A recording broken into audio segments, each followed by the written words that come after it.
Have you ever walked into a room and noticed the one person who says nothing, yet somehow holds everyone's attention? Not because they speak the loudest, but because they don't need to. In a world that confuses noise with influence, true power moves differently. It waits, it observes, it strikes only when the moment is inevitable, and always without warning.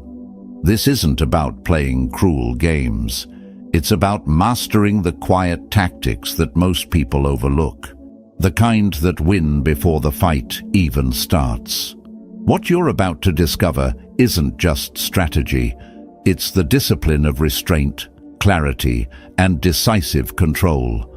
Stay with me, because understanding these principles might just change how you move through every room from now on. The essence of silent power.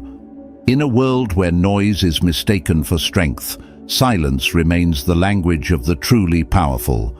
The louder they shout, the more they reveal their fear. The quicker they threaten, the more they expose their insecurity. But the one who speaks little, who lets their presence command the room without raising a voice, moves with a power that cannot be borrowed or faked. This is the foundation of strategic mastery, not in loud declarations, but in deliberate stillness. Machiavelli understood this long before boardrooms and digital warfare existed. He knew that it wasn't brute force that shaped empires. It was the art of psychological concealment. Real power doesn't announce itself. It doesn't flinch at insult or beg to be noticed. It moves in shadows, watches 10 steps ahead, while others stumble over the next one. The man who no longer needs to prove anything, proves everything. His silence isn't weakness. It's a provocation, a mirror that forces others to wrestle with their own imagination. And that's the trick, isn't it? You let them unravel themselves. You don't yell, you don't chase. You allow the enemy to project their own fears onto your calm. You give them nothing, no reaction, no emotional crack to slip through. Because in the absence of your energy, they must confront their own. That kind of restraint is not born overnight. It is forged. Forged through trials, failures, humiliation, and long hours of disciplined stillness. It is the power of not needing to respond, of carrying stillness like a hidden blade, of letting others wonder what you're thinking while you already know what they'll do next. That's the essence of Stoic control, not the absence of action, but the deliberate choice of when and how to act.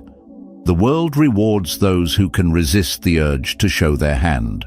When you walk into a room and people turn to watch, not because you demand it, but because you've become a mystery, they respect you before you say a word. This isn't intimidation through volume. This is command through presence.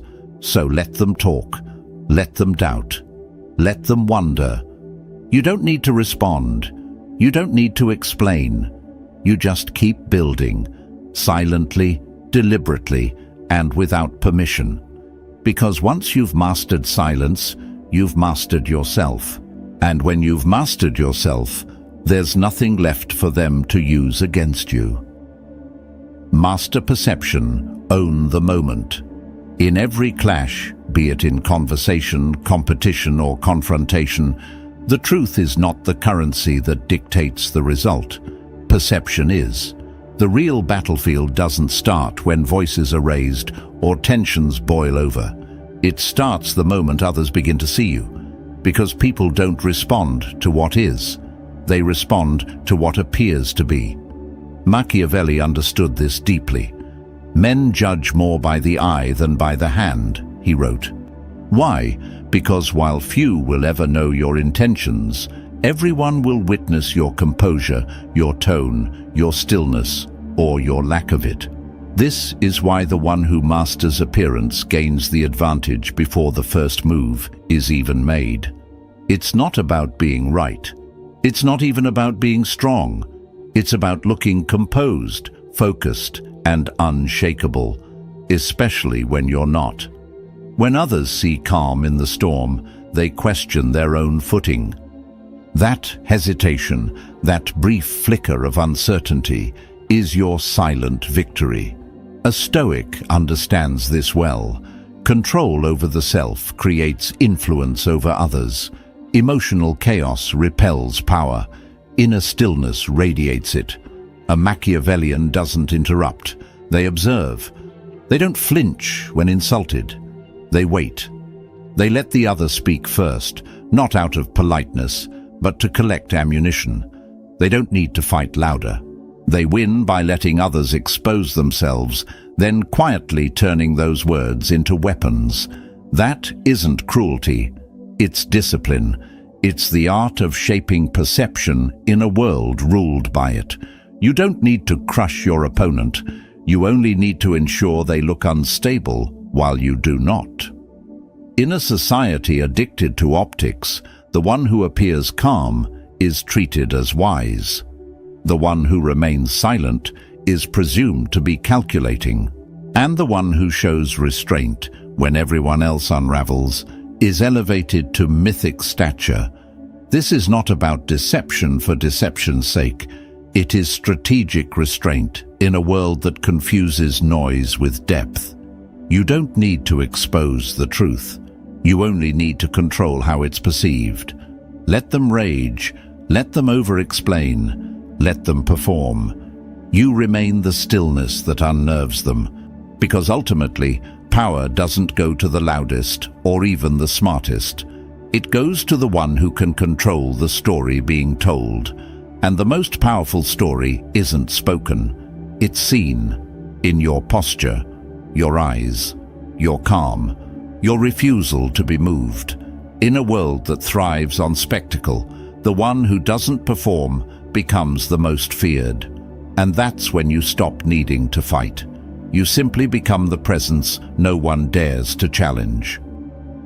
Shape the field. Set the terms. A direct confrontation may feel courageous, but more often than not, it's a trap.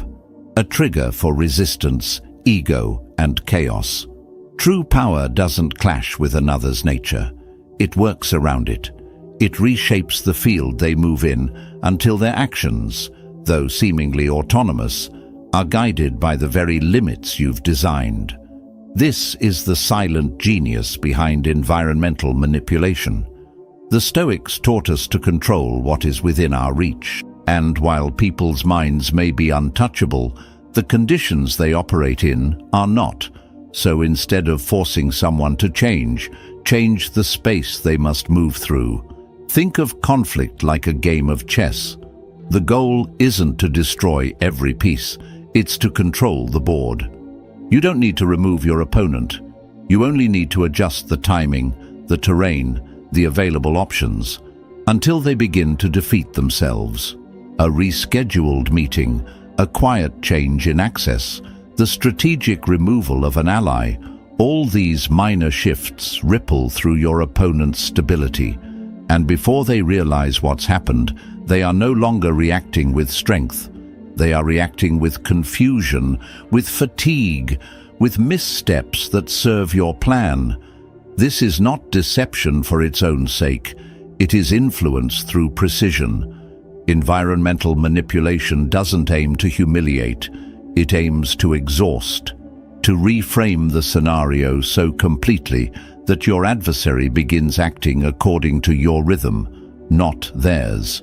It's how seasoned negotiators win without raising their voices.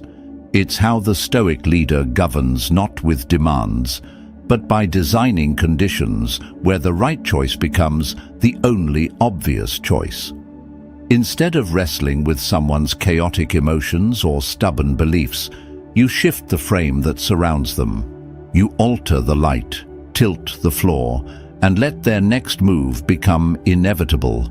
By the time they notice the change, the damage has been done, and it wasn't through brute force, but through the quiet rearrangement of reality itself.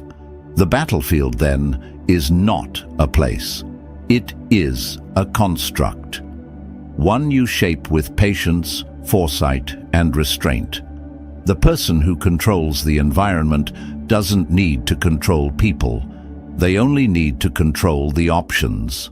Because when every road leads to an outcome you've already chosen, you win without ever drawing a weapon. And that, in the Stoic sense, is the highest form of dominance.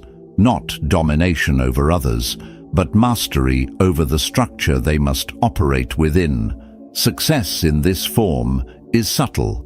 It's not measured by applause or recognition. It's measured by how little you had to force and how naturally things began to fall into place. The strength in being underestimated. In a world obsessed with projection, where strength must be visible and dominance must roar, the most dangerous move is often silence. To appear harmless is not a flaw. It is a weapon sharpened by wisdom. The Stoics taught us that the wise man does not announce his strength. He allows it to remain hidden, disciplined, controlled. Machiavelli understood the same truth in a different tongue. The predator who announces himself invites caution, but the one who limps, who apologizes, who plays the fool, he invites carelessness. And it is within carelessness that opportunity is born. To feign weakness is not to be weak. It is to master the rhythm of perception. It is to lull the room into comfort while you observe, calculate, and prepare. You are not surrendering. You are setting the stage. You are not being submissive. You are drawing out the enemy's arrogance, their need to assert, to dominate, to overextend. And once they believe you are beneath them, they will no longer guard what matters most. This is not cowardice. It is composure. The art of letting your opponent move first, not because you are afraid, but because you understand that a sword drawn too soon dulls in the wrong battle. True power is patient. It waits beneath the surface, cloaked in humility, until the exact moment when precision matters more than volume. The Stoics knew this well. He who conquers himself, who holds his fire, who plays the fool with purpose, often ends up controlling not just the conflict, but the story that follows it. Machiavelli wrote that a ruler must be both lion and fox. The lion roars, the fox vanishes and returns with advantage. When you pretend to retreat, to agree, to bend, you are not giving up. You are redirecting the current. You are letting them believe they've won so that they never see the shift. And in that illusion lies your power, because arrogance blinds more effectively than rage, and the blind walk willingly into traps they would have avoided had they respected you. Let them mock you. Let them feel safe. Let them speak freely and expose themselves. Your silence is not weakness. It's timing. Your delay is not indecision. It's design. When the moment comes, strike not with fury, but with clarity. Strike not where they expect resistance, but where their guard is down. And when they realize what has happened, it will be too late to respond. To feign weakness is to shape the narrative in your favor. It's the highest form of strategic patience. And when done well, victory does not come from force. It comes from the quiet realization that the battle was won before it ever began. Finish it. The power of decisiveness. When confrontation becomes necessary, let it be final. Because half measures don't keep the peace, they prolong the war. A wounded opponent doesn't walk away. They crawl into the shadows, nursing their humiliation until it hardens into vengeance. Machiavelli warned us, if you strike but leave your adversary with dignity, support, or the illusion of strength, you've not ended the battle, you've delayed its next chapter. This is not a philosophy of cruelty. It is the architecture of peace through closure. The Stoics remind us that mercy without clarity is not virtue. It's negligence, and negligence has a price. In the arena of power, the most dangerous enemy is the one you allow to breathe. Pain becomes obsession. Obsession fuels revenge. You may think you're showing restraint, but what you're doing is creating a future problem with a better strategy. That's why true dominance, the kind that does not need to be repeated, demands finality. No lingering doubts, no shared territory, no overlapping circles. If you must confront, finish it with such clarity that there is no sequel to write. This doesn't always mean destruction in the literal sense. It means erasure, psychological closure. It means you remove their influence, cut their access, end their narrative. You don't leave behind open threads. They'll use them to pull you back in. In personal matters, this may look like silence, distance, and unapologetic departure. No farewells, no explanations. Just the kind of exit that leaves no door to knock on. In business or politics, it means outmaneuvering not only the rival, but their entire support system, isolating them until their relevance withers on its own. This isn't an act of cruelty, it's an act of discipline. The Stoics believed in controlling what you can, and when it comes to conflict, the one thing fully within your control is the ending. Let your final action speak louder than any threat. Make it swift, clean, emotionless. Don't gloat, don't broadcast, just vanish. Let the echo of your decisiveness do the rest. Let it remind others that testing you has a cost, and that cost is not negotiable, because the truly untouchable don't leave loose ends. They don't play games twice. They don't linger in battlefields they've already conquered.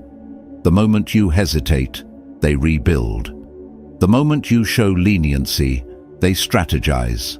And the moment you offer a second chance, they see your weakness. Decisiveness is not just a tactic, it's a shield. It's what keeps you from ever having to fight the same war twice.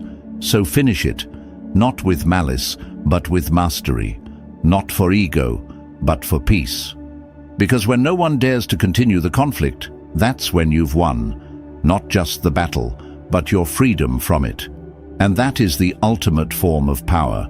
Not just victory, but irreversible, unquestionable closure. The psychological mirror, letting fear reflect. Let's talk about the kind of power that doesn't shout, doesn't strike, and yet leaves the deepest impact. The kind of power that comes from reflection, not retaliation. The Stoics taught us that control over others begins with control over ourselves. And Machiavelli understood that the most lasting fear is not imposed from the outside, but awakened from within. True fear doesn't come from threats. It comes from the silence that forces a man to face himself. When you raise your voice, people defend themselves. But when you say nothing, they start asking questions. About you, about themselves, about what might happen next. And it is in that ambiguity that your influence takes root. To hold up a psychological mirror is to master misdirection. You let them see only what they project. You give no confirmation, no denial, no reaction. And in that void, they fill in the blanks, often with their own worst fears. You don't spread rumors. You just don't address them. You don't threaten. You just remain present, unshaken, unreadable. And suddenly, every glance, every pause, every absence becomes a riddle they can't solve. The human mind is not built to sit comfortably in uncertainty. It needs resolution.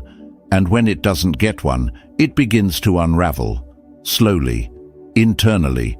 This is not cruelty, it's discipline. It's the art of psychological clarity, knowing that the person who panics is not always reacting to you, but to the story they've told themselves in your silence. That's what Machiavelli meant when he advised rulers to appear capable of great consequences, even if those consequences never come. The mere possibility is often more effective than the act itself. Because when fear is rooted in imagination, it has no boundary, no ceiling. It becomes infinite. In a reactive world, stillness is disturbing. When you don't respond, you don't validate. When you don't retaliate, you don't give direction. And without direction, their fear spirals inward. They begin to see ghosts where there are none. Every quiet second becomes a sentence. Every unspoken word becomes a threat. You become powerful not by what you do, but by what you allow them to do to themselves. So hold the mirror. Let them see their own reflection. Let their guilt, their insecurity, their unresolved motives bubble to the surface. That is the essence of the psychological mirror. You don't control them through fear. You allow them to fear what's already inside them, because the fear that comes from within is the hardest to escape. It follows them into silence, into sleep, into every room where your name isn't even spoken. That's the power of restraint. At the end of the day, it's not your force that makes you untouchable. It's your silence, your ambiguity, and the fear they create all on their own. Patience as a superpower. Let's talk about the kind of strength that rarely gets praised, yet wins wars most never see. Patience. In a world drunk on speed, addicted to instant results, and obsessed with reaction, patience isn't just rare, it's revolutionary. Machiavelli understood what the Stoics had practiced for centuries. That time, when wielded wisely, is more devastating than any weapon. The wise don't rush into battle. They don't chase validation or strike because they're provoked. They wait, they observe, they calculate, because the one who controls time controls the outcome. Most people confuse urgency with effectiveness. They want revenge now, answers now, results now. But urgency is the enemy of clarity. It blinds judgment, burns energy, and often plays straight into the hands of your adversary. True strategy demands restraint. When they scream, you stay silent. When they lunge, you step back. And when they think they've pushed you into a corner, you let them overreach until they expose more than you ever needed to uncover yourself. That's where time becomes your ally. It isolates. It exposes weakness. It magnifies mistakes. The enemy who believes you're retreating because you're weak will inevitably grow arrogant. And arrogance, like rust, corrodes their defense from within. Patience isn't passivity, it's poise. It's the clearest signal that you've mastered yourself, because the one who doesn't flinch under pressure holds the real power in any confrontation. The Stoics called this self-command. Machiavelli turned it into method. He didn't strike first. He let time destabilize his enemies. Let paranoia divide them. Let missteps stack until his intervention was merely a final formality. No rage, no spectacle, just precision, delivered in silence. That's what time can do when you don't squander it, chasing emotional victories. To delay is not to lose, it's to see more. To wait is not to retreat, it's to choose your moment. The modern world teaches us to react instantly, to answer immediately, to solve now. But in the space between reaction and response lies the sharpest blade.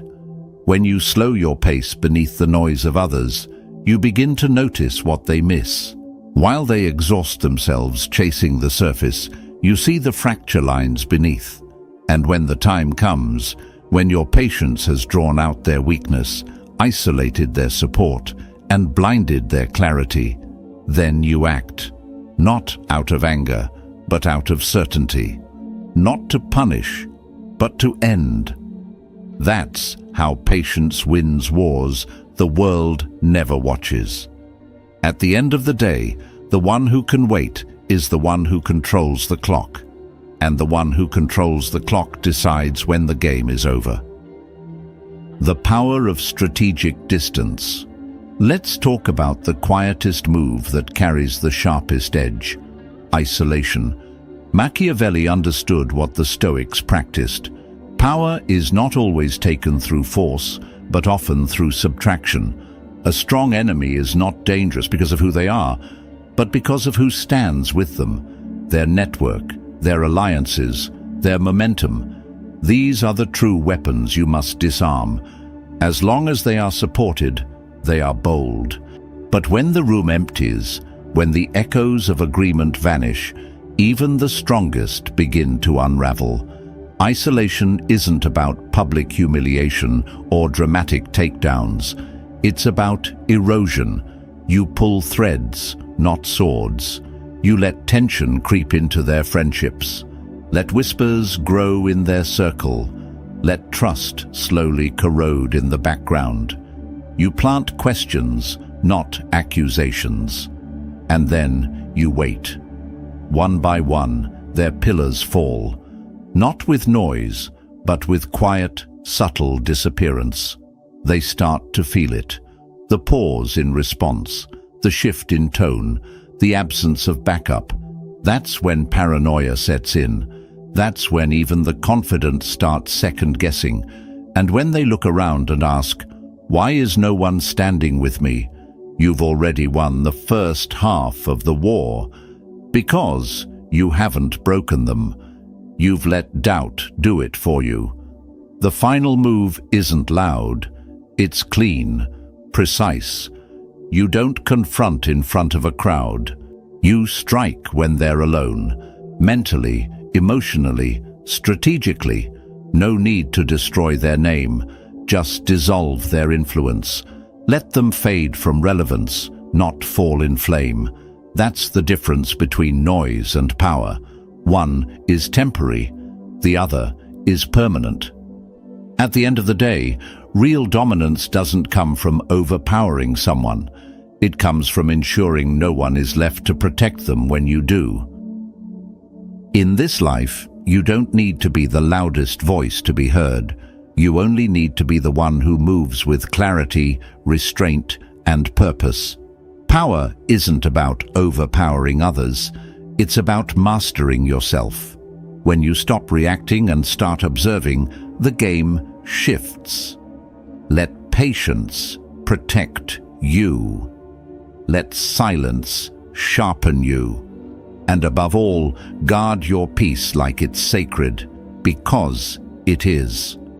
If this message resonated, comment "Move in silence" below. And if you're ready to keep learning how to lead with calm and strategy, subscribe and stay close. The next lesson might be the one that changes everything.